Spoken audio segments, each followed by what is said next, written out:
Hello नमस्ते सबैजनामा म दुर्जे गुरुङ तपाईँहरूलाई विशेष गरी मेरो भिडियोमा स्वागत भन्न चाहन्छु। आज म तपाईँहरूको माझमा एउटा भिडियो बनाउने मन लाग्यो भनौँ न, सायद यो भिडियो बनाउन जाँदैछु र विशेष गरी यो समयमा गर्मीको मौसम भएको कारणले तपाईँहरू प्रशस्त मात्रामा पानीहरू पिउनुहोस् भन्न चाहन्छु।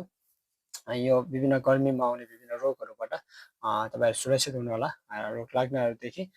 विशेष गरी आज म तपाईँहरूको माझमा बनाउन जाँदै गरेको भिडियो चाहिँ भर्खरै होइन तपाईँ हामी सबैजनालाई थाहा छ, कतिजनाले यो कुराहरूलाई देखिसक्नु भएको छ। अहिले सोसियल मिडियामा जाने हो भने, न्युजहरू हेर्ने हो भने जसरी एउटा सन्दीप लामिछानेले 13 घन्टा 36 मिनट अगाडि लेखेको स्ट्याटस छ, जुन स्ट्याटस ले अहिले संसारमा एउटा सोसियल मिडियामा चाहिँ तहल्का मचाइराखेको कुरालाई हामी देख्न सकिन्छ। विशेषले हाम्रो पूर्व कप्तानले चाहिँ इङ्ग्लिसमा लेख्नु भएको छ भने म त्यसलाई चाहिँ नेपालीमा तपाईँहरूको माझमा बताउने कोसिस गर्छु है त, के लेख्नु भएको रहेछ भनेर। अनि उहाँले यसरी लेख्नु भएको छ, धेरै सोच विचारपछि मैले यसपटकको लागि नेपाल क्रिकेट सङ्घको केन्द्रीय संयोजकतामा चाहिँ नबस्ने निर्णय गरेको छु भनेर लेखिएको छ।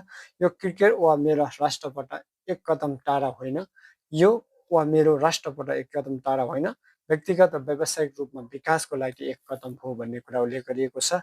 र मेरो यात्राभरि निरन्तर सहयोगको लागि म ज्ञानप्रति धन्यवादी अथवा गहिरो आभारी छु। नेपाल क्रिकेट र मेरो आफ्नै विकासलाई होइन सहायता अथवा दिनमा उनीहरूको भूमिका महत्त्वपूर्ण रहेको छ भनिकन बताउनु भएको छ।